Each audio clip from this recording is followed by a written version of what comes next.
नमस्कार दोस्तों, स्वागत है आप सभी का हमारे एपिसोड नंबर 4 में। आस्क ट्रेडर्स हब का ये जो पॉडकास्ट है, इसमें हम लोग बहुत सारे सीक्रेट्स अनवील कर रहे हैं स्टॉक मार्केट के बारे में। हमारे जो फाइनेंशियल फ्रीडम मेंटर है किरण सर, वो हमें हर बार कुछ ना कुछ नया बता रहे हैं। आज के इस पॉडकास्ट में हम लोग डिस्कस करने वाले हैं कि कैसे जो बिगिनर ट्रेडर्स है वो अपना ट्रेडिंग अकाउंट ब्लो अप होने से रोक सकते हैं। सर, हम इस वक्त भारत के सबसे सुरक्षित जगह पर खड़े हैं।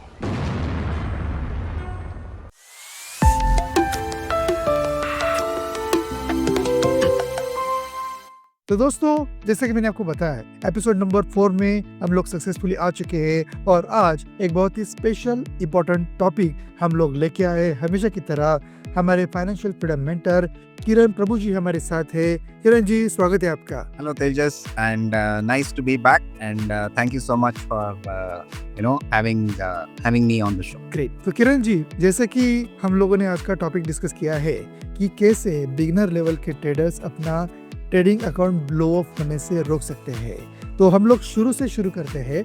ये बिगिनर लेवल के ट्रेडर्स अकाउंट ब्लो करते हैं, मतलब एग्जैक्टली क्या करते हैं? हाँ, तो blow up मतलब it is like so in actual terms it is like losing your entire capital. So that is what is considered as blow up in our trading and investing language. तो normally क्या होता है, whenever somebody starts to trade or invest, they infuse a certain amount of capital into their trading account. So the first rule what everyone should follow is to protect the capital, not to generate profits. But ये जो नए लोग जो आते हैं and people who don't understand all the complexities, वो लोग क्या करते हैं, they start taking random trades and random investments. तो उसके वजह से क्या होता है, they start facing losses and देखते देखते what happens is they lose their entire capital. So once the entire capital is lost, that is actually termed technically as blowing up your. तो किरण जी, अभी न्यू लोग जो है, न्यू ट्रेडर्स जो है, वो अपना अकाउंट ब्लो कर रहे हैं। ये बहुत ही कॉमन चीज़ हो गई है। हम लोग न्यूज़ में देखते हैं काफ़ी सारे ट्रेडर्स डिप्रेशन में चले जाते हैं, कुछ लोग बहुत ही एक्सट्रीम स्टेप्स लेते हैं। तो कौन सी ऐसी नंबर 1 मिस्टेक है जिसकी वजह से बिगिनर लेवल के ट्रेडर्स अपना अकाउंट ब्लो कर रहे हैं? सबसे बड़ा नंबर अगर मैं बोलूं आपको is they are over leveraging their positions. So basically what leveraging means is you get a certain amount of क्या बोलते हैं, like for example, if the stock price is 100, you don't have to put in 100 rupees to enter into the position. You can give it is normally अभी 5x है leverage for stocks in the Indian market. तो अगर 100 rupees का एक stock है and if you are trading on an intraday basis, आपको एक stock का पोजीशन क्रिएट करने के लिए 20 रुपए का ही जरूरत होता है, 100 रुपीज का जरूरत नहीं पड़ता है। So this is called as leveraging. तो इसके लिए क्या करते हैं, अगर उसके पास 100 रुपीज कैपिटल है, what he does is he can go up to 5 stocks or 5 shares. So by doing that, what actually they are doing is they are risking their entire capital. So when things go wrong in the opposite direction, it doesn't take much time to wipe out the capital. So over leveraging is, I think, the biggest mistake what not only beginners, anyone make. So you should know how much to leverage and when to leverage. So that is the. देखिए, new traders जो है वो एक और mistake बहुत commonly करते हैं और वो है एवरेजिंग। तो एवरेजिंग कर करके वो अपना जो भी कैपिटल वो जो फास्ट रन करने वाले घोड़ों पे लगा सकते थे, वो लंगड़े घोड़ों पे लगा देते हैं और उसकी वजह से वो अपना जो अच्छा कैपिटल है वो भी मतलब अटका देते हैं या फिर वेस्ट कर देते हैं। तो उसके ऊपर सॉल्यूशन क्या है?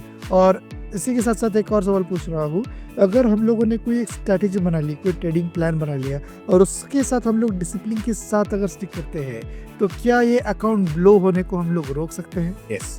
आपका पहला क्वेश्चन के लिए द आंसर इज एवरेजिंग। जैसे आपने बोला ना, averaging is a very wrong way to look at it. What you should be doing is you should be pyramiding it. Averaging मतलब क्या है? फॉर एग्जाम्पल, अभी आपने let us talk about in simple terms, not from trading terms and all that, simple terms, like from the investment perspective. अभी आपने कोई एक stock 100 rupees में खरीदा, okay? So the only way an investor can make money is when it goes above 100, then only he will make money. Once it comes below 100, he'll be starting to look at the loss on his account. तो ये लोग क्या, most of the people, ये averaging का फंडा ये है कि even when it is falling, they keep on adding it. This is called as average. तो averaging करने से क्या होता है, आपका जो average price है, like for example, अभी आपने 100 पे लिया, then again you bought it at 95, the same quantity, तो आपका average हो जाएगा 97.5. So this ऐसा करते, they don't see that और कितना गिरेगा करके, they go even when the thing is going in the opposite direction, they keep on adding the position thinking that they are averaging. Instead of averaging, they should look at pyramiding, in the sense अभी आपने 100 पे लिया और वो 102 105 तक गया, and then again it came back to 101 102 तक आया, समझो. What you should do is, there at 102 you should enter. This is called as pyramiding. When it is going in your direction, then you should think of adding to your position, not when it is going to opposite to your direction. So averaging करने से अच्छा pyramiding करेंगे तो it'll be a good. And आपका second question क्या था? मेरा second question ये था कि अगर हम लोग डिसिप्लिन फॉलो करते हैं या फिर कोई स्ट्रेटेजी फॉलो करते हैं तो क्या हम लोग अपना अकाउंट ब्लो होने से रोक सकते हैं? Yes. See, when anybody is coming into this trading and investing, instead of coming with the intention of generating profits, if they come with the intention of protecting their capital first. Protecting the capital का मतलब ये है, is not that कि आप capital account में डालें और सिर्फ देखते बैठे. No action is one of the easiest way to protect the capital, correct है ना? But our purpose of coming into the financial markets is to make some profits, ठीक है? तो but for beginners, what is I would suggest is, before even thinking of generating profits, the first habit what they should develop is on how to protect their capital. So once they learn on how to protect their capital, automatically profits will start coming. तो ये वाला discipline हम maintain करेंगे तो definitely there is no question that you will blow up your account. Amazing Kiran ji.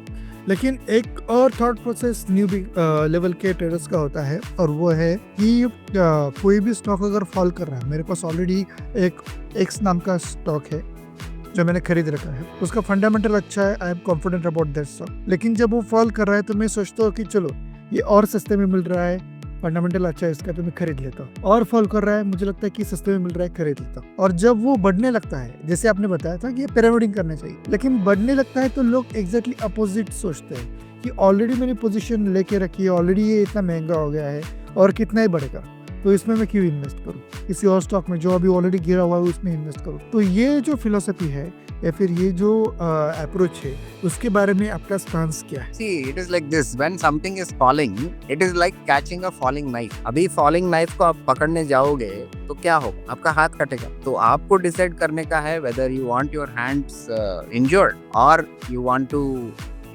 manage your risks in a proper way and do it in the proper way and ultimately make profits. So the simple answer for this is, instead of going with this emotions, जैसे आपने बोला, like for example, जब भी गिरता रहेगा ना, they will not think about twice before adding it. But when it is going up, they will be fearful. अरे मेरा ऑलरेडी प्रॉफिट हो गया और अभी कितना जाएगा, they will exit. और 2 दिन बाद देखते हैं जिधर से एग्जिट हुए थे ना, उधर से और 3-4% ऊपर जाए. Then what happens is, then they have this thing in the mind, oh, last time I did this, I exited early. So see, this is a bad habit coming into your system. Next time आप ये क्या करोगे, winning trade को तो छोड़ो, losing trade में you will think, oh, last time if I had held on, it could have been better. तो ये लूजिंग ट्रेड को ऐसे ही खड़े बैठे लेके रखेंगे और नीचे गिरता जाएगा, लॉसेस बढ़ता जाएगा. एक टाइम आएगा, then they will see that, oh no, this is way beyond my whatever is my risk what I wanted. तो they will एक चीज हमेशा ध्यान रखिए, until and unless you are out of the position, neither the loss nor the profit is yours. So as long as the positions are open, neither the win, neither the profit nor the loss is yours. Both the loss and the profit is yours only when you exit. When you are in the trade, whatever fluctuation happens is just happening on the screen. In reality, it is not affecting your account. तो ये चीज ध्यान रखना बहुत जरूरी है. So people are very positive when it is falling, because they feel that it will come up, and when it is going up in their direction, they are fearful that okay, मेरा इतना profit हो गया, I lose this also, चलो let me exit. जितना मिले उतना लेके चला जाओ. So this is a pure amateur approach.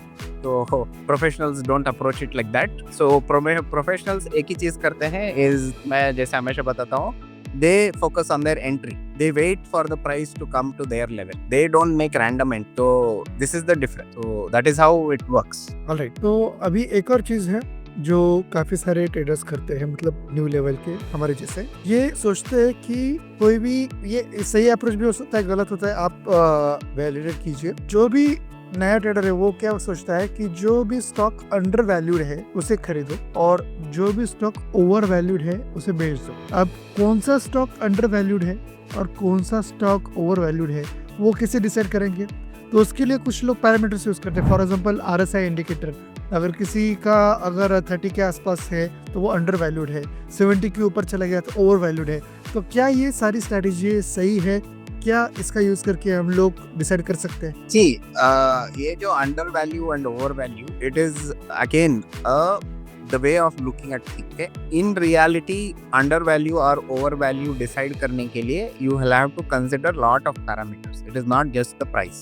तो this चीज बहुत सारे लोग they try to ignore and they depend on these indicator to give you a kind of a sign. My only suggestion is, अगर आपका RSI का strategy है, so which I am not saying that whether it is right or wrong. What I'm saying is, what you should do is, you should have a conviction on that RSI indicator, whatever signal it is giving. How will you get a conviction?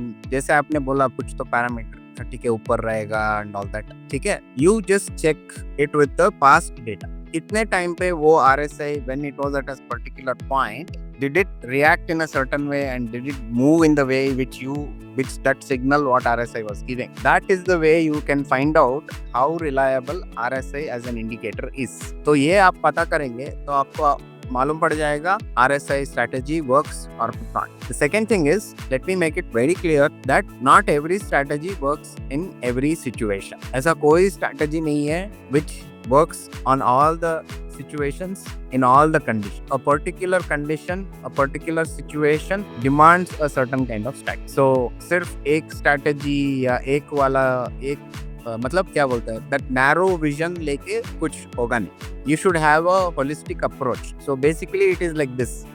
कोई एक doctor है जो patient, he is a general physician. He should know the entire anatomy of the human body, correct? वो सिर्फ मेरे को सिर्फ ये सिर्फ ये मतलब मेरे को सिर्फ दांत का मालूम है करके वो जनरल फिजिशियन नहीं कहलाता है ना. So if he has to treat a human body, he should have the information and the knowledge about the entire human body. So similarly, when in financial markets, सिर्फ एक इंडिकेटर सीख लेने से it's not going to work. So you should know a lot of other things. You should know, basically if I tell you simple things, you should know how to read a candle chart. You should understand what is price action, and you should make use of this, like जैसे आपने बताया, any of the indicators to give you an additional confirmation as to what is going to happen. ये वाला करेंगे तो definitely things will be better. Definitely sir, आपने जो बताया वो बहुत ही वैल्यूएबल इन्फॉर्मेशन है और हर एक बिगिनर लेवल के ट्रेडर को उसे ध्यान रखना पड़ेगा. अब हम लोग बात करने वाले हैं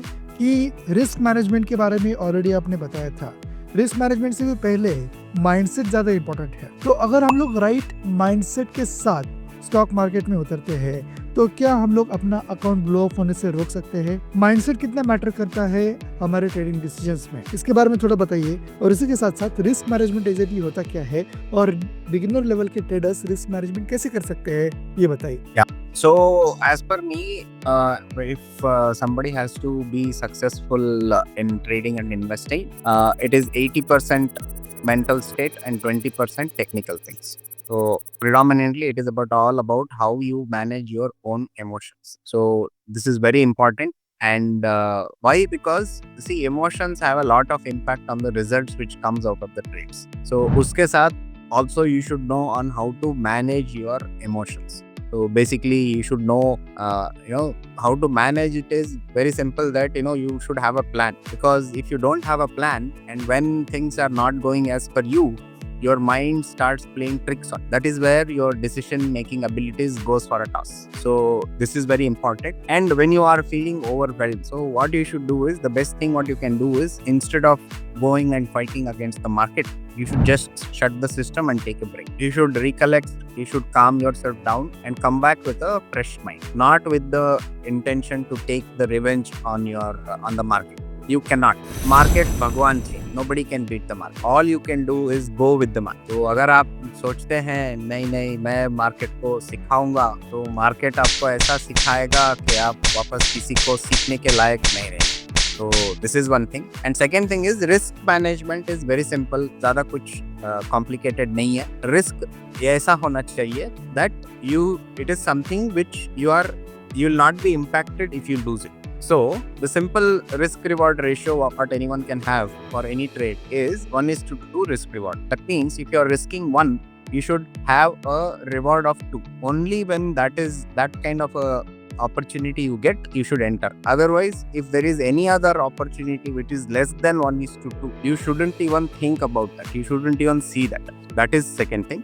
और दूसरा risk management का ये है कि आपका position सही. How much are you going inside? Suppose आपके पास 1 लाख है and 1% is the risk. That means आपका risk है 1000. समझ गए ना? हर एक ट्रेड 1000 रुपीज के ऊपर आप रिस्क नहीं ले सकते. तो आपका अगर कोई पोजीशन का stop loss is 1 rupee, imagine. So that means you can go up to अपना स्टॉप लॉस 1000 है ना, सो आप 1000 शेयर्स का ही पोजीशन साइज रख सकते हैं, उससे ज्यादा नहीं जा सकते, because if it goes in the opposite direction you lose only 1. So this is the second. And of course, the other part is of risk management is you cannot put your entire capital in a single trade. So you have to diversify your risk. So this is all the things what people should know about on how to calculate and manage their risk. सही बात है sir. आपने जैसे बताया कि you cannot put all your capital into this single trade. अगर हम लोग ऐसे करते हैं तो शायद अगर आप बहुत ही ज़्यादा लकी है तो आप बहुत ज़्यादा अमीर भी बन सकते हैं. Otherwise there are high chances that you will blow up your stock market account. अब इसी के साथ साथ मैं आउट ऑफ द कॉन्टेक्स्ट एक और सवाल पूछना चाहता हूँ. ये पोर्टफोलियो डिज़ाइन होता क्या है? जैसे आपने बताया कि सारा का सारा कैपिटल एक ही ट्रेड में नहीं डालना है, तो हम लोग अलग अलग स्टॉक्स में उसके डाल सकते हैं. एंड अप हम लोग अपना पोर्टफोलियो या फिर हमारा स्टॉक मार्केट का एक लिस्ट बना सकते हैं जहाँ पे हम लोगों ने अपना कैपिटल डिवाइड किया है. तो उसे डिजाइन करने के लिए क्या स्पेसिफिक फॉर्मूला होता है? See, portfolio is for investors. It's not for traders. Traders का कुछ portfolio नहीं होता है. For traders are only looking at short term. So it is there for some time and afterwards, when they are out of the position, it is done. And whereas this portfolio term is actually referring to an investor. Portfolio is nothing but a place wherein you have all your different stocks in one place.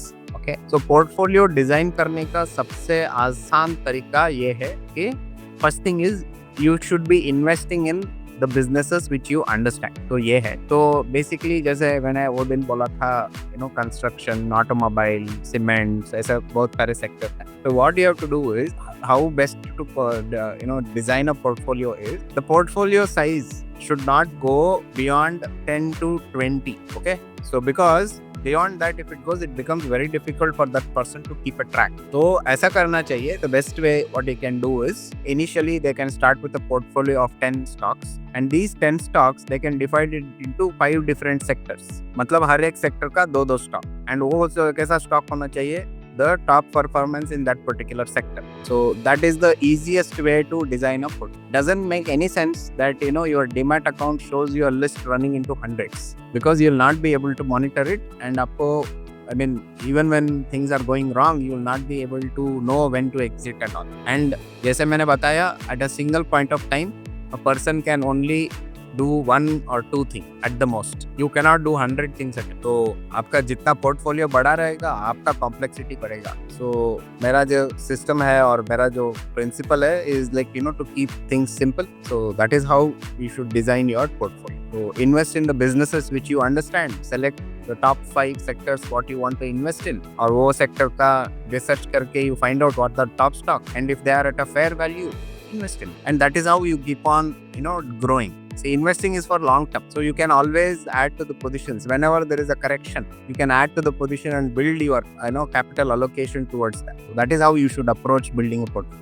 Very insightful Kiran ji. हर बार आपसे हम लोग जब बातें करते हैं तो कुछ ना कुछ नया सीखने के लिए मिलता है and that encourages us to research more. Kiran ji, आपसे बातें करके हमेशा हमें ऐसा लगता है कि अभी भी हमें बहुत कुछ सीखना है। तो अभी इस पॉडकास्ट के एंड में क्या आप कोई बोनस टिप या फिर मैसेज देना चाहते हैं हमारे ऑडियंस को? Of course, I'll be very happy to share that. What I would like to share is, see, success in trading and investing isn't about finding that perfect strategy, but it is about sticking to your disciplined approach, managing your risks, and staying mentally strong. If you can consistently apply a proven system with emotional control, you are actually already ahead of the majority of, okay?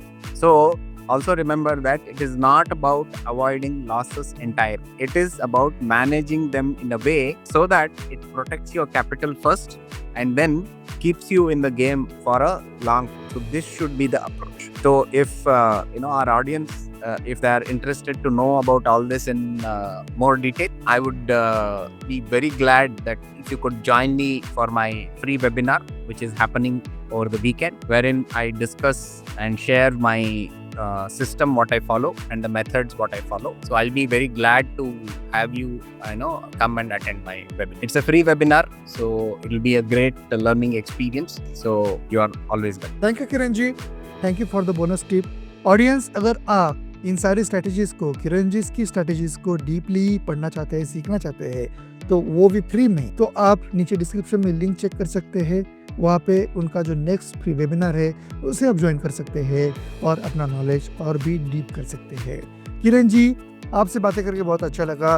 ये podcast का सिलसिला, podcast की series ऐसे ही चलती रहेगी। दोस्तों, अगर आपने अभी तक चैनल को सब्सक्राइब नहीं किया तो जल्दी से सब्सक्राइब कीजिए, अपने दोस्तों के साथ इस वीडियो को शेयर कीजिए। कमेंट सेक्शन में आपके सुझाव हमेशा वेलकम रहेंगे। मिलते हैं नेक्स्ट एपिसोड में। Thank you Kiran ji. Thank you Tejas, and very happy. नमस्कार दोस्तों, स्वागत है आप सभी का हमारे इस पॉडकास्ट में, जहाँ पे हम लोग हर बार स्टॉक मार्केट से रिलेटेड एंड इन्वेस्टमेंट से रिलेटेड बहुत सारी नई नई चीज़ें सीख रहे हैं। हमारे फाइनेंशियल फ्रीडम मेंटर किरण प्रभु जी हमें हर बार बहुत ही शॉकिंगली न्यू इंसाइट्स दे रहे हैं स्टॉक मार्केट के बारे में। तो आज भी हम लोग एक नए टॉपिक के साथ आए हैं आपके साथ बात करने के लिए, और टॉपिक है how to maintain your unshakeable confidence while trading. कई बार आपने देखा होगा कि कई सारे ट्रेडर्स जो है वो एक दो स्टॉक्स या फिर एक दो ट्रेड्स में अगर लॉस लेते हैं तो भी अपना कॉन्फिडेंस लूज कर देते हैं। तो उसे हम लोग कैसे मेंटेन कर सकते हैं, यही हमारे आज के ये जो मेंटर है वो सिखाने वाले हैं। किरण जी, बहुत बहुत स्वागत है आपका।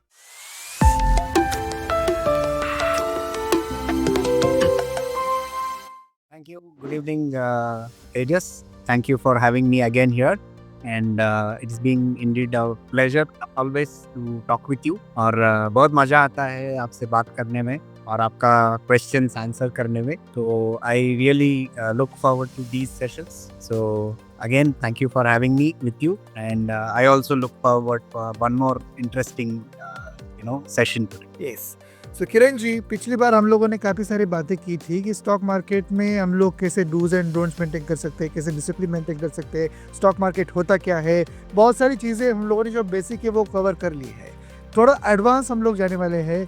देखिए, काफ़ी बार हम लोग मूवीज़ में या फिर सीरीज़ में देखते हैं कि वो एक्टर्स बहुत ही कॉन्फिडेंट दिखते हैं अपना स्टॉक मार्केट ट्रेडिंग करते वक्त, लेकिन रियल लाइफ में ऐसा कॉन्फिडेंट ट्रेडर बहुत ही कम ही दिखते हैं। तो उसके पीछे सीक्रेट क्या होता है, और इससे भी आगे मैं एक एडवांस क्वेश्चन आपको इसी में ऐड करना चाहता हूँ कि ये लोग अपना कॉन्फिडेंस मेंटेन कैसे कर लेते हैं। देखिए, कॉन्फिडेंस कभी आता है जब भी आपको मालूम है कि आपके पास प्रिपरेशन है, आपके पास प्लान है और आपके पास एक कन्विक्शन है कि मैं वो प्लान को वैसे ही एग्जीक्यूट करूंगा जैसे मैंने प्लान किया। और ये भी कॉन्फिडेंस और भी आता है जब आप वो प्लान को जैसे प्लान किया था वैसे ही एग्जीक्यूट करें, और जब जो भी है सब रूल्स फॉलो करें, एग्जीक्यूशन का कैसा होने का है, जो भी है प्लान फॉलो करें बेसिक। तो और जब आप एग्जीक्यूट करते हैं और आपको रिजल्ट अच्छा मिलता है तो दो चीजें होती हैं। एक तो है आपको अपने प्लानिंग पे कन्विक्शन बढ़ जाता है,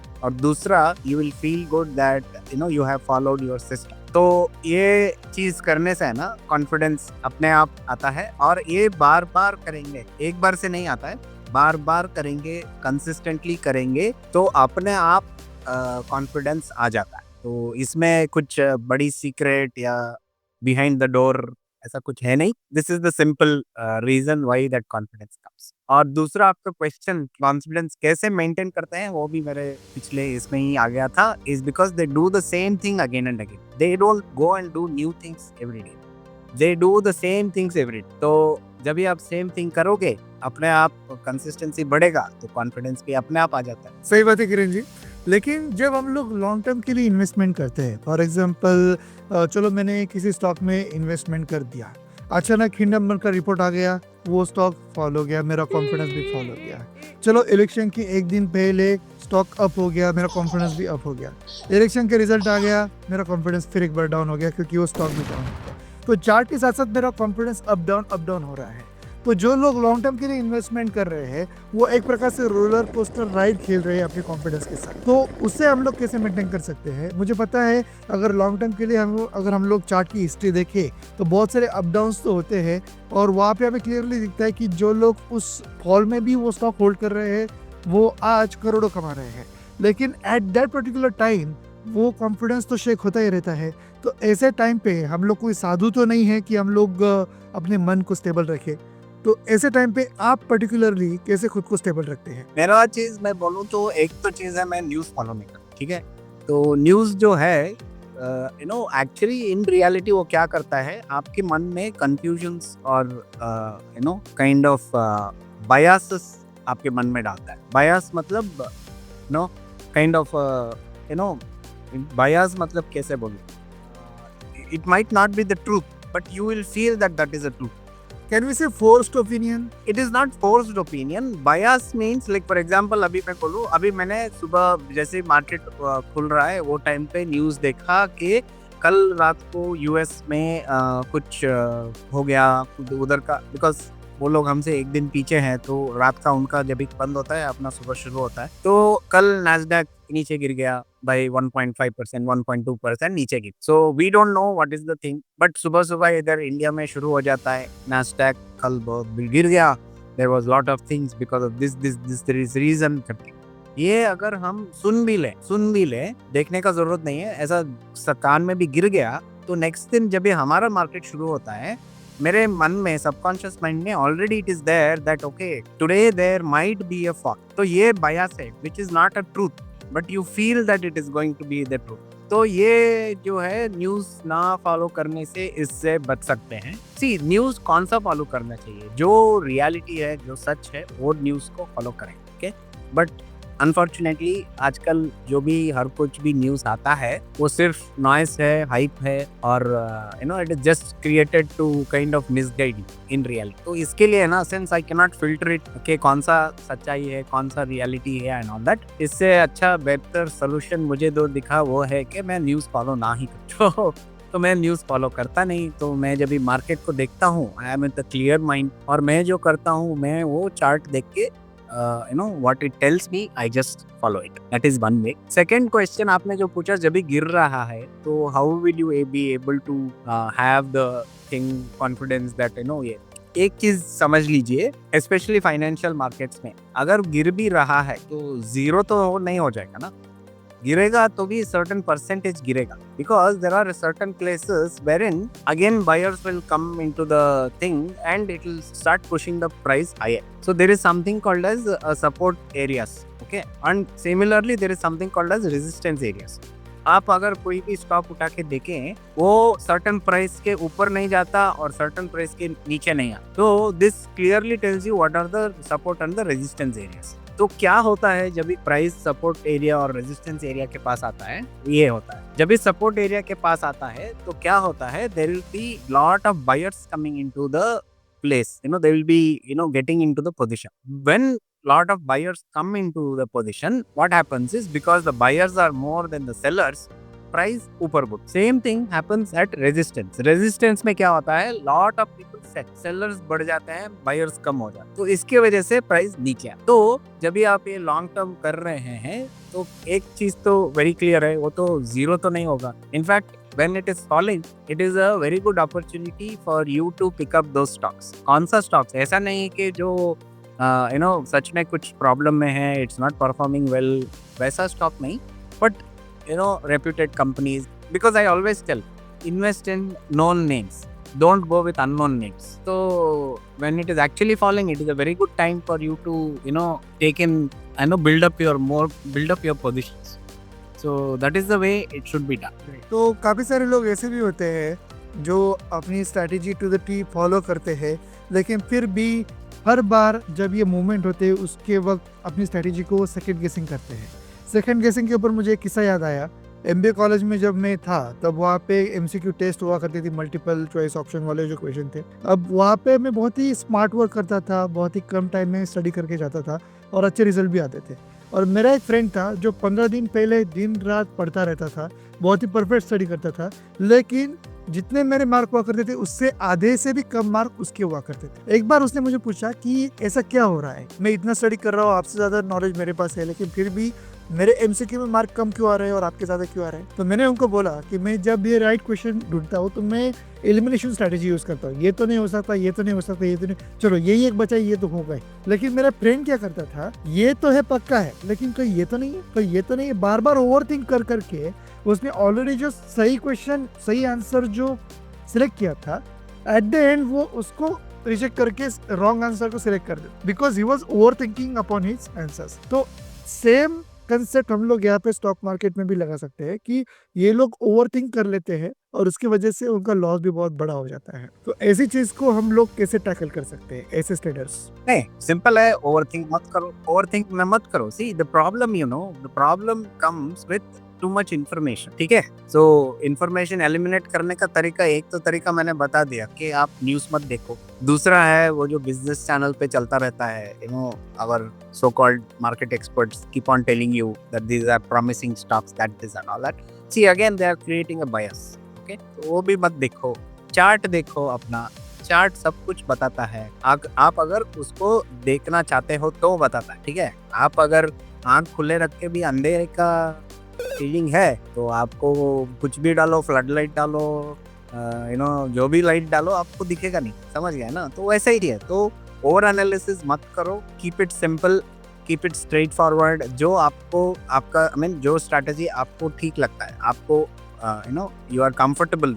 strategy is not just the type of thing what you do, उसमें बहुत कुछ है। आप एंट्री कैसे करोगे, एग्जिट कैसे करोगे, on what is the things which will give you the confirmation. और ये भी है ना, मल्टीपल कंफर्मेशंस के चक्कर में है ना, लोग है ना, they keep on missing opportunities. Keep it simple and जब भी कंफर्मेशन आता है, see first thing, yes you should have patience to do your entry, because मैंने पहले भी बोला था, entry is the only thing in our control. तो एंट्री करेक्ट आने के लिए पेशेंसली वेट करना पड़ता है। And but once it shows up, when it is time to pull the trigger, ठीक है, you shouldn't think twice, because if you think twice, your target or your जो भी शिकार है आपका would have gone somewhere, समझ गया ना, related to your शिकार। जब ये आप आराम से patiently गन लोड करके बैठे हैं, waiting for your prey to come, and when you see the prey, you shouldn't hesitate to pull the trigger, because if you hesitate or if you make some sound, that prey will run away, similar। So basically क्या होना चाहिए, अच्छा analogy मुझे Hunter mentality. Hunter क्या करता है, जो भी हंटिंग में एक्सपर्ट हैं, लायन है, जो भी प्रेइंग एनिमल्स हैं, कार्निवोरस एनिमल्स, वो सब लोग क्या करते हैं, they are very calm, collected, they wait patiently, but once they fix their eye on the target and the prey, the kind of speed with which they move is unimaginable. So this is the same thing we should do. We can learn a lot of things from nature if you really look at it, है ना। तो this is what you have to do. And एक और बहुत ही महत्वपूर्ण सवाल है, काफ़ी बार बोला जाता है, काफ़ी सारे जो गुरु हैं वो बताते हैं कि अगर आपको एक अच्छा ट्रेडर बनना है तो आपका fundamental analysis, technical analysis perfect होना चाहिए। तो ये फंडामेंटल एनालिसिस और टेक्निकल एनालिसिस जो है वो कितना इम्पोर्टेंट रोल प्ले करता है एक ट्रेडर का कॉन्फिडेंस बूस्ट करने में? This is true. Fundamental analysis and technical analysis are two of the types of analysis what you can do. But there are some pros and cons with both the analysis method. So idea ये रहना चाहिए that you should choose something which will be suitable for you. अभी मैं आपको बताता हूँ, fundamental analysis करने के लिए ना, you should be able to read the financial statements as far as equity market is concerned, ठीक है। आपको वो लंबे चौड़े जो क्वार्टरली रिजल्ट्स आते हैं एंड ऑल दैट, उसमें जो 1000 जार्गन्स रहते हैं, P ratio, EBITDA, expenses ratio, liability, allocation, that, this, 1000 चीज रहती, ठीक है। ये जो है जार्गन्स जो है कॉमन पर्सन को अंडरस्टैंड करने में मुश्किल हो, ठीक है। Similarly if you do fundamental analysis of some other asset class, like for example commodity, like for example pulses, grains, जो उसका fundamental analysis क्या रहेगा, आपका मानसून प्रेडिक्शन कैसा है, आपका कितना हेक्टेयर पे कल्टीवेशन होने वाला है, what is the yield, ये सब का एनालिसिस करना पड़ेगा। सिमिलरली आप करेंसी एक और एक एसेट है, उसका फंडामेंटल एनालिसिस क्या हो गया, फॉरेन पॉलिसीज हो गया, गवर्नमेंट क्या कर रहा है as far as tightening the flow of the money in the market, whether they're increasing interest, lowering the interest, whether there is some war going on. So fundamental analysis for different asset classes is different. The skills needed is different. ठीक है? Whereas technical analysis ऐसा एक skill है और analysis type है irrespective of the asset class. आप stocks ले लो, crypto ले लो, कमोडिटी ले लो, करेंसी ले लो, कुछ भी ले लो, the technical analysis skill is the same. So which is more convenient and easy? Technical analysis. So that is why I personally like technical analysis. और मेरा एक दूसरा एक मानना है, fundamental analysis is like the past data. Okay, the past जो भी हुआ है उसका रिजल्ट दे प्रोक्लेमिंग। अभी मुझे एक चीज बताइए, पास्ट परफॉर्मेंस देख के आप फ्यूचर कैसे बता सकते हैं ये कंपनी अच्छी होने वाली है, अच्छा करने वाला है? It is difficult, right? But technical analysis में ये हमको इश्यू नहीं है, because the past data will also give us what is the high probability of what is going to happen in the future. At least वो support resistance level तो दिख जाता है, तो हमको क्या करने का है, जब भी रेजिस्टेंस लेवल के पास आता है सेल करो, सपोर्ट के लेवल पे आता है तो बाई करो, सिंपल है, ठीक है।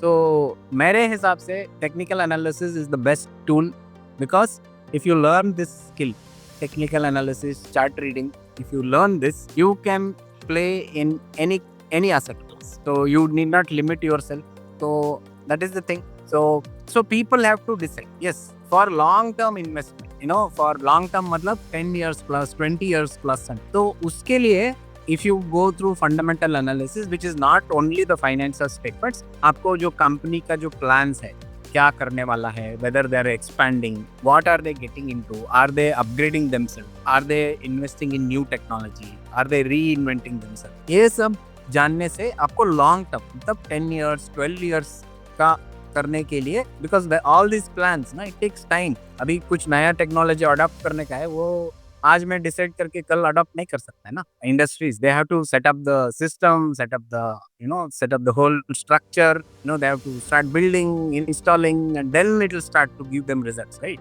एंड वो प्रोजेक्ट करने में 3-4 साल लगता है, और उसके बाद 2-3 साल स्टेबलाइज होने को लगता है, and real things, results will start flowing only in 8-10 years later. तो लॉन्ग टर्म इन्वेस्टमेंट के लिए just to understand what is the company's vision, वो किधर जाना चाहती है, कितना बढ़ना चाहती है, कितना बड़ा होना चाहती है, ये चीज करने के लिए yes you can use fundamental analysis for stocks, but for other asset classes fundamental analysis करके मेरे हिसाब से तो कुछ you can not gauge in. तो that is my take on this. Great. तो एक और आपको पर्सनल सवाल पूछना चाहता हूँ कि देखिए, आपके मन में भी काफ़ी कॉन्फिडेंस दिख रहा है, आपके बोलने में भी काफ़ी कॉन्फिडेंस दिख रहा है, क्योंकि this confidence is backed with experience. लेकिन शुरुआत में आपने जब ट्रेडिंग शुरू किया था, तब आपके पास स्ट्रैटेजीज तो होगी जो अच्छी है, बैक टेस्टेड है, लेकिन फिर भी वो स्ट्रैटेजीज इम्प्लीमेंट करते वक्त आपका भी कॉन्फिडेंस शेक हुआ होगा। So how did you overcome this? See, one thing what I did, in initial days was, since I was learning different things, I was very careful about how much I can extend myself. Okay, so वो इसमें ऐसा होता था कि even if I was wrong, I was not taking big hits. तो मेरे मन में पहले से ही ये क्लियर था that whatever risks I take should always be calculated risk. I never used to take reckless risk. Yes, it's not that I have not done, ऐसा नहीं है, ऐसा हुआ है मेरे साथ भी, सबके साथ होता है, मेरे साथ नहीं सबके साथ होता है, because see at the end of the day the emotion, okay, that fear and greed वाला जो emotion है, उसको काबू में रखना is as good as getting into a very what you can say meditative state. तो इतना आसान नहीं है। So I realized early that more than learning about the technical things and how to do things and executing things, मुझे ये बहुत जल्दी मालूम पड़ गया that it is a mind game, और उससे ज्यादा if you go deeper it is about the emotions, fear and greed। ये दोनों को कैसे हम टेम कर सकते। तो जब भी मुझे वो रियलाइज हुआ तो I started exploring on how to tame this two kind of strong emotions. तो वो करता गया एंड धीरे धीरे as I always tell, it's not about one big win, it is always about small consistent wins। that is what makes the difference between a lifelong winner and a lifelong loser। तो देखिए, आपके ये जो answers है technical answers होते हैं, लेकिन उसके साथ साथ आप फिलोसफी भी उसमें अच्छी तरीके से एक्सप्लेन कर लेते हैं। दोनों का एक मिक्सचर होता है आपके आंसर में। एक और चीज़ है, आप हमेशा कंसिस्टेंसी के बारे में बोलते हैं,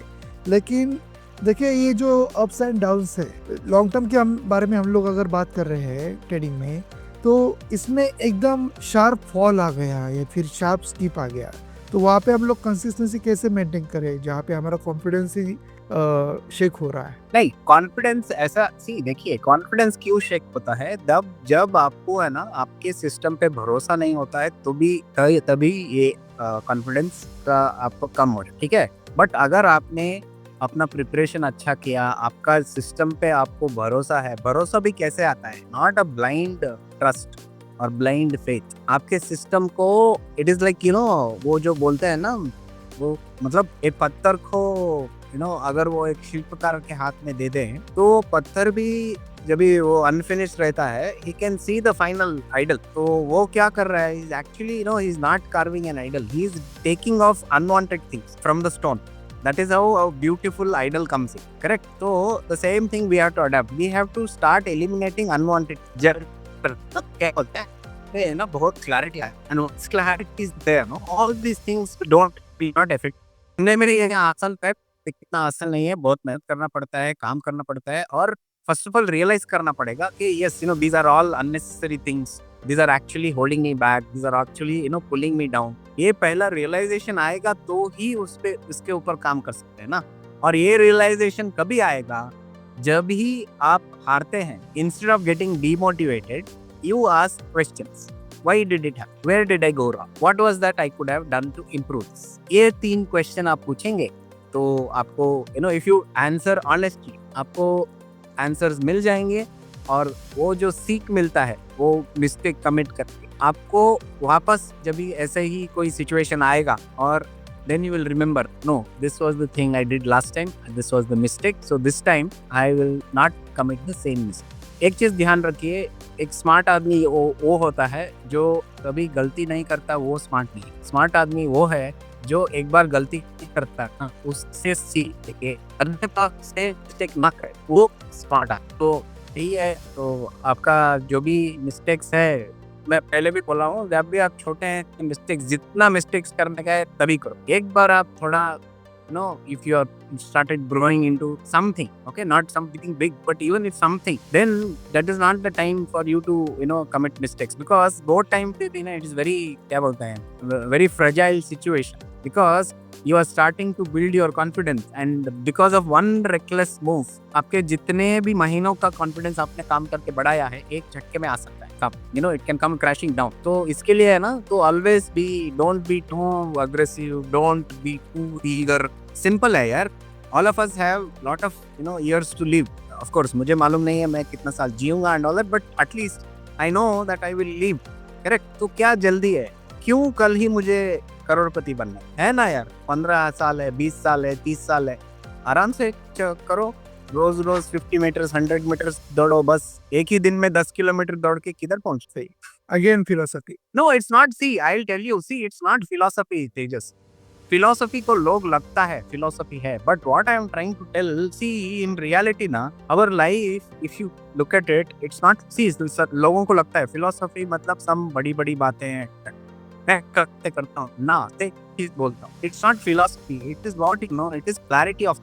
नहीं किरण जी, मैं ये फिलोसफी, यस, मैं ये बोल रहा था कि I think each trader at some point becomes a good philosopher. नहीं, मैं वो भी बोल रहा हूँ, फिलोसफी क्या है? फिलोसफी है ना, बहुत सारे लोगों को समझ में भी नहीं आता। मैं जो बोल रहा हूँ ना, is clarity of thought. Clarity of thought कभी आता है when you know what you are getting into and you know what you are doing, and when you are clear about where you want to reach, then you get a clarity of thought. Clarity of thought को philosophy करके अगर confuse कर रहे हैं, I think the way out they are looking it is wrong. Okay, तो मैं हमेशा बोलता हूँ, I mean I tell myself, okay, I'm not some great expert or something like that. What I feel is I have spent a lot of time learning and I have learned lot of lessons. और आज मैं जो भी कर रहा हूँ is I have grown what you can say step by step and I have learned my lessons very well. तो वो उसके वजह से क्या होता है, मेरे जो मिस्टेक्स जो होते थे पहले वो बहुत कम हो गए. तो मैं हमेशा बोलता हूँ take care of your losses, profits will take care of themselves. Same चीज है, take care of your mistakes, results will take care of themselves in reality. Amazing amazing. तो किरण जी, अब मेरा लास्ट सवाल बहुत ही इम्पोर्टेंट है जो हर एक ट्रेडर के मन में आता ही है.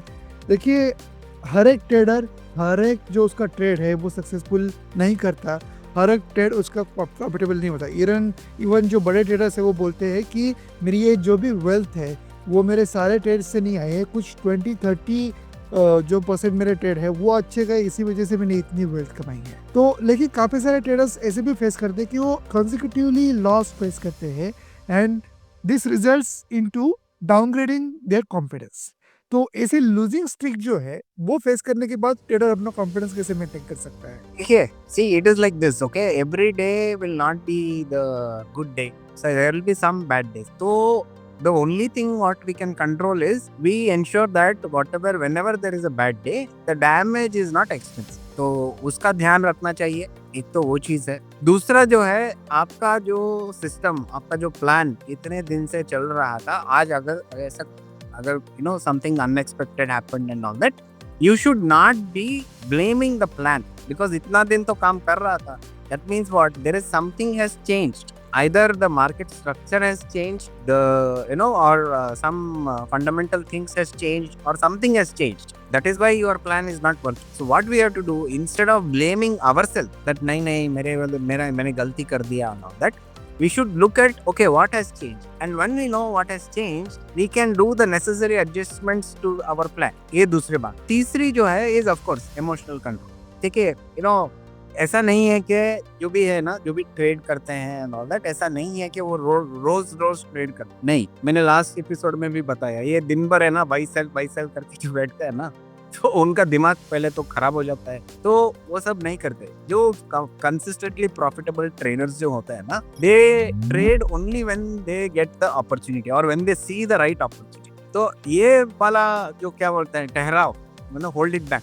Okay, it's not necessary that you go and trade every day. Not required. Only when you win. So when you hold yourself back, obviously your quality of trades will improve. So always focus on quality rather than quantity in everything, even in life.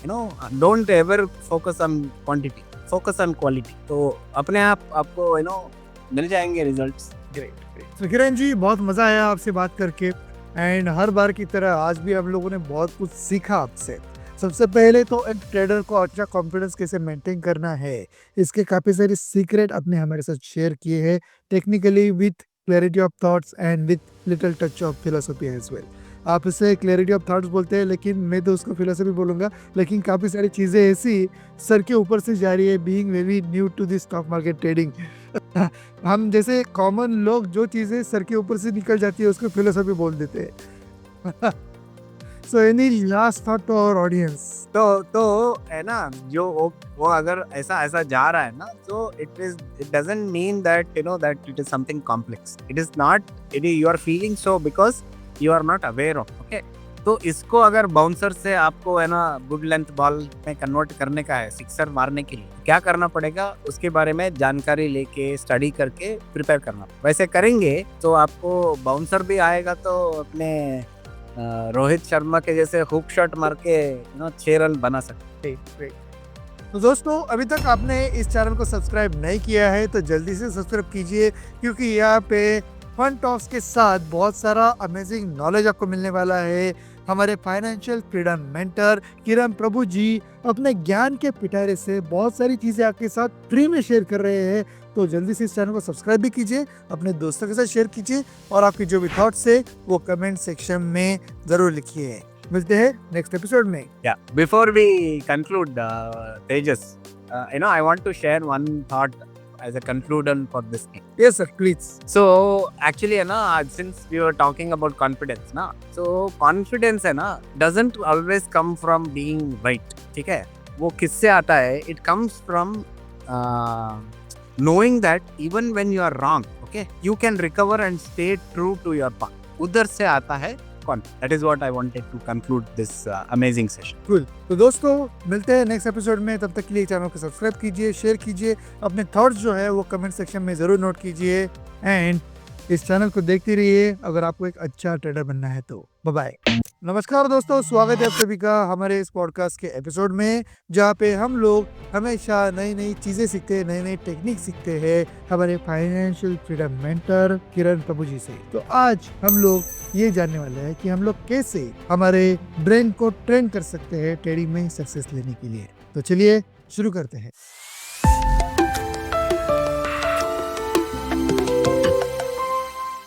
तो दोस्तों स्वागत है आप सभी का फिर एक बार हमारे फाइनेंशियल फ्रीडम मेंटर किरण प्रभु जी हमारे साथ है और हम लोग उनसे कुछ सीक्रेट जानने वाले हैं कि कैसे वो खुद पर्सनली अपने ब्रेन को ट्रेन कर रहे हैं ट्रेडिंग में सक्सेसफुल बनने के लिए और कैसे वो अपने स्टूडेंट्स को भी ये सिखा रहे हैं। तो किरण जी स्वागत है आपका। Thank you, Tejas. Very happy to be here again. और आज का topic is my favorite topic क्योंकि according to me, more than the technical things, it is about how we have the right mindset and how we actually prepare off the market. Okay, that according to me is the most important thing. That is why it is a very favorite topic of mine. So मुझे भी बहुत खुशी है that आज उसके ऊपर हम बात कर रहे हैं. So it is going to be one interesting session and बहुत सारे अच्छे जो चीज़ है जो मैं खुद करता हूँ, that I will be very happy to share with our audience. So I look forward to a very interesting session. तो किरण जी मैं एक और चीज़ आपसे पूछना चाहता हूँ कि देखिए आपने इतने एक्सपीरियंस के बाद definitely you trained your mind, you trained your brain for success. तो आप अपने स्टूडेंट्स को या फिर आप पर्टिकुलर अपने पर्सनल लाइफ में कौन सी ऐसी हैबिट या फिर कौन सी ऐसी टेक्निक यूज करते हो स्टॉक मार्केट ट्रेडिंग में?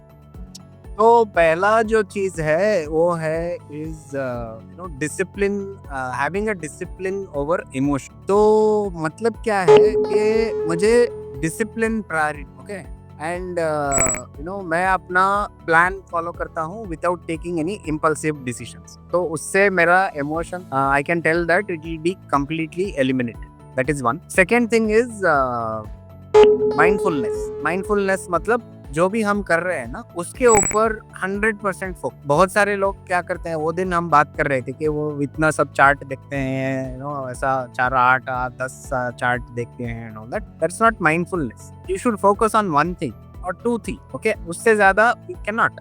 तो mindfulness is second thing. Third thing is positive reinforce. तो मैं क्या करता हूँ, मैं हर एक अपना वो जो विन आता है या सक्सेस आता है, जितना भी छोटा होने दो या बड़ा होने दो, आई सेलिब्रेट मतलब क्या है, इट्स नॉट दैट मैं बाहर जाके पार्टी करता हूँ एंड ऑल दैट, ऐसा नहीं। आई रीइंफोर्स के yes I followed that win is because I followed my system, I followed my plan, I followed my strategy and I stuck to the discipline. So I pat myself on the back. Yes, you're doing a good job. You're following the system. That is how I celebrate. Okay.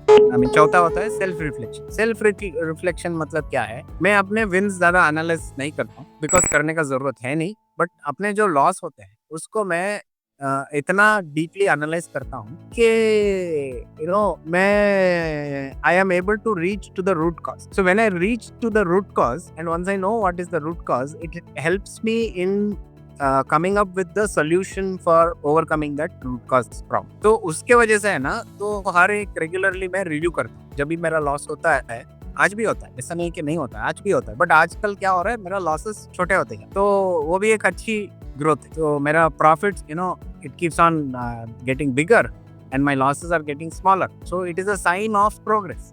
Kiran ji काफी बार हम लोग देखते हैं कि जैसे जैसे stock market में turmoil होता है या फिर कुछ वॉलेटिलिटी होती है, उसके साथ साथ हमारे मन में भी वॉलेटिलिटी होती है, थोड़ा सा इमोशनल टर्मोइल हो जाता है और फिर लोग अनप्लीजेंट या फिर अनवांटेड डिसीजन ले लेते हैं और लॉस में चले जाते हैं and that's how they lose their confidence as well. तो ऐसे जो टर्मोइल होते हैं स्टॉक मार्केट में, फिर वॉलेटिलिटी होती है, उसमें हम लोग कैसे अपने ब्रेन को शांत रख सकते हैं और उसमें हम लोग कैसे खुद को स्टेबल रख के लॉन्ग टर्म स्ट्रेटेजी मेंटेन कर सकते हैं। या वेरी गुड क्वेश्चन।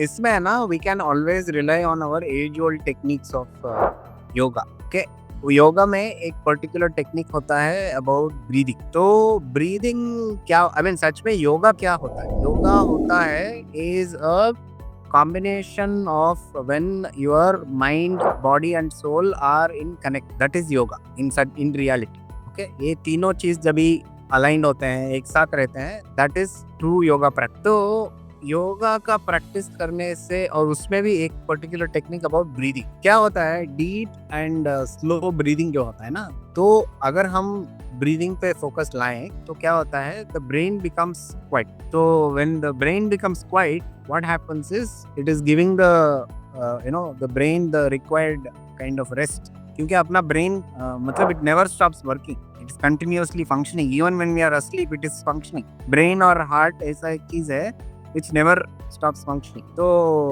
breathing करने से क्या होता है, especially मुझे, it helps me stay very calm and it helps me stay grounded. Okay, तो जो बाहर के जो things हैं, जो कंडीशंस हैं या जो भी हैं, मुझे इतने इफेक्ट नहीं करते इज बिकॉज ऑफ दिस। और ये मैं पहले ऐसा नहीं था, मैं I think it is now around 2.5 years since I am practicing breathing very very deeply. So उसका भी मुझे आई थिंक बेनिफिट मिल रहा है। और दूसरी बात, to manage this particular stress and to stay focused, तो अगर बहुत इंटेंस हो गया, okay, आपको लग रहा है कि that no I am not feeling like I am not feeling, वो आता है अंदर से, कभी कभी हमको लगता है ना, वो गट फीलिंग बोलते हैं, वैसा कभी आता है ना, तो स्टे अवे, डोंट।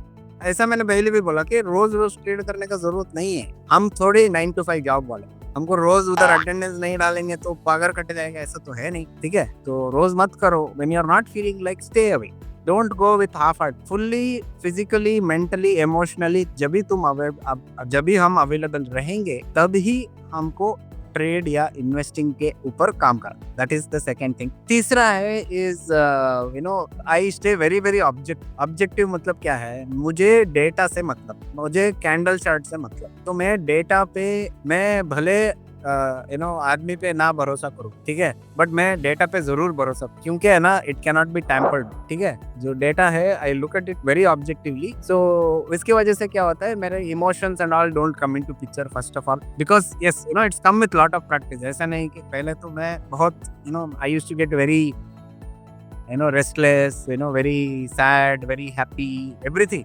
हर तरह के इमोशंस मैंने देखे, इसमें होता है। तो but once you reach a certain kind of clarity, तो ऑब्जेक्टिव रहने से क्या होता है, you just look at data and क्या होता है, जो भी डिसीजंस लेता हूँ ना मैं, it comes from a place of clarity, okay, rather than from fear और ग्रीड।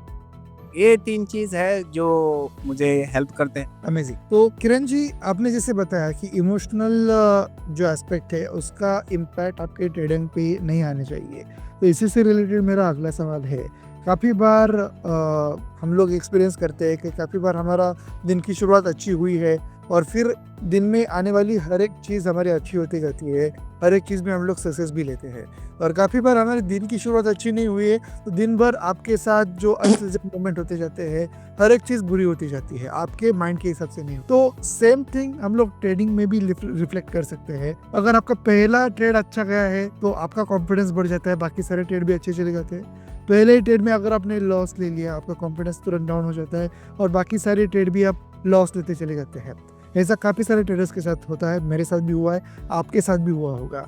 तो ये इमोशनल इंटेलिजेंस कितना इम्पोर्टेंट रोल प्ले करता है हमारे ट्रेडिंग बिजनेस में? बहुत क्रिटिकल है, ओके, बहुत क्या बोल सकता हूँ, it is very critical too critical for success. ये तो मैं विथ कन्विक्शन बोल सकता हूँ। इमोशनल इंटेलिजेंस क्या मुझे देता है is it gives me a very clear understanding and it helps me control my emotion which prevents me और which avoids me from taking my impulsive decisions. So ये एक चीज है।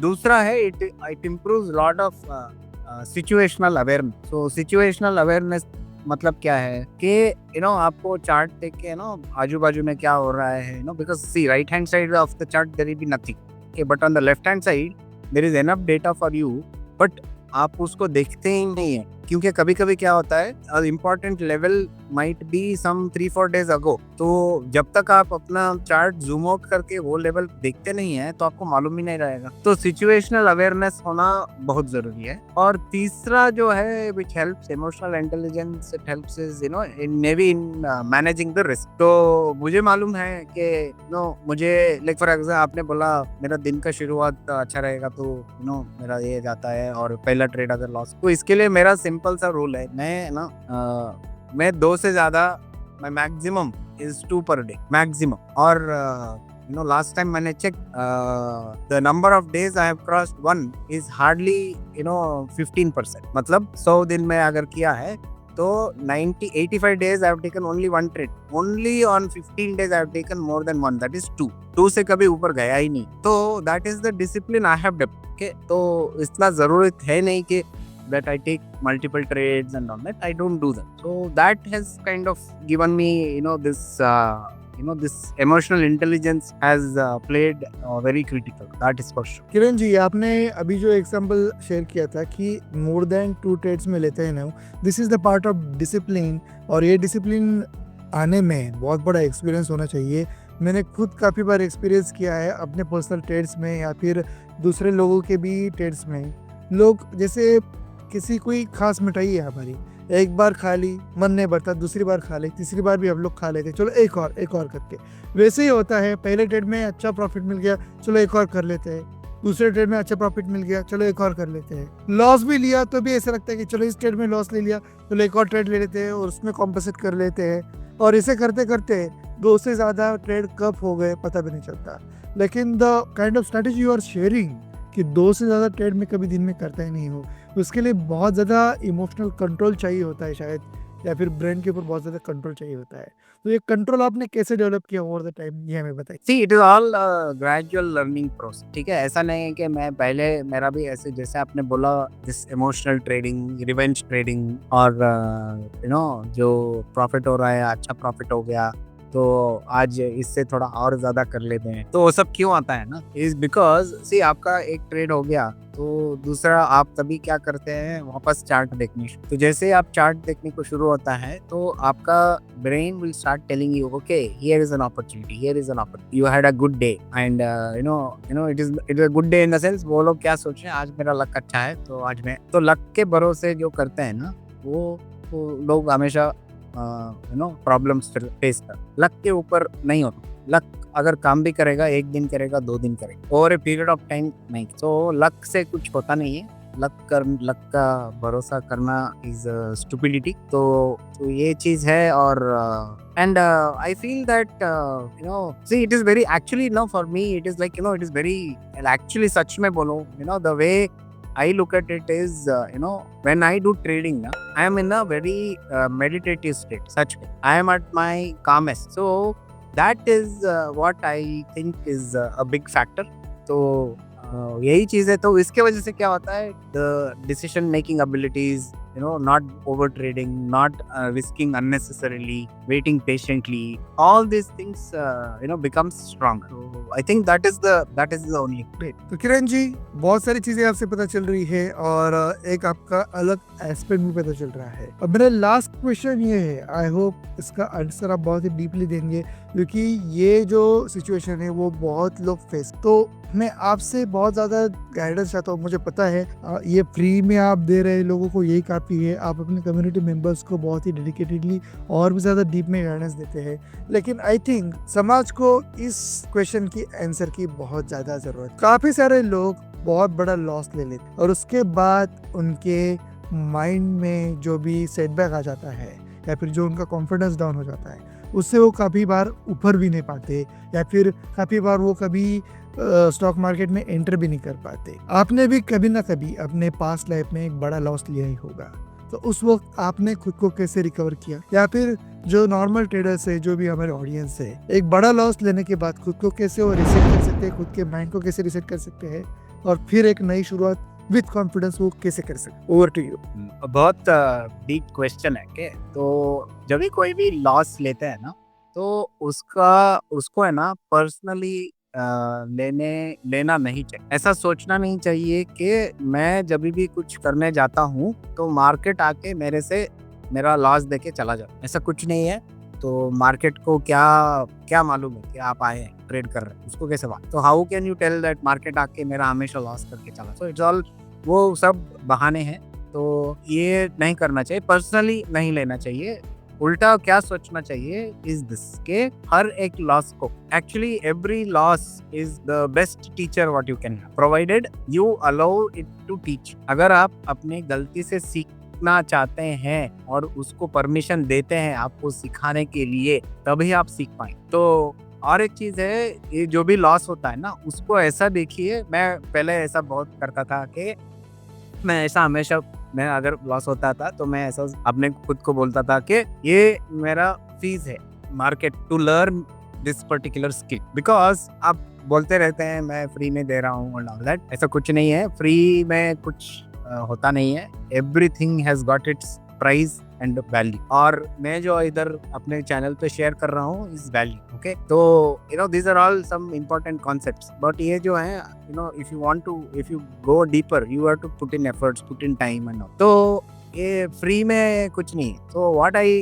इवन मार्केट में जो आपको सीख मिलता है ना मार्केट से, because market is the best teacher. आप कोई भी ट्रेनर के पास चले जाओ या यू नो कोई भी कोर्स कर लो, कितना भी यूट्यूब वीडियो सीख लो, कितना भी यू नो पॉडकास्ट सुन लो, कुछ भी कर लो, market is the best teacher. Market में जाके आप जितना सीखोगे वो आपको दूसरा लर्निंग किधर नहीं मिले। तो जब भी आप किसी से कुछ सीखना चाहते हो, you have to definitely give a fees. Guru dakshina बोलते हैं ना, देना ही पड़ता है। फ्री में कुछ नहीं मिलता है दुनिया में। तो वैसे ही है। तो मैं हमेशा वो लॉस को है ना, हमेशा ये सोचता हूँ कि yes, this is the fees I am paying to the market to learn about. तो ऐसा करने से क्या होता है, you don't take it personally, you don't start blaming yourself के नहीं मैंने गलत कर दिया, मेरा सिस्टम ठीक नहीं है, मेरा प्रोसीजर ठीक नहीं है, मेरा स्ट्रैटेजी ठीक नहीं है, मेरा एंट्री गलत है, मैं जल्दी एग्जिट हो गया।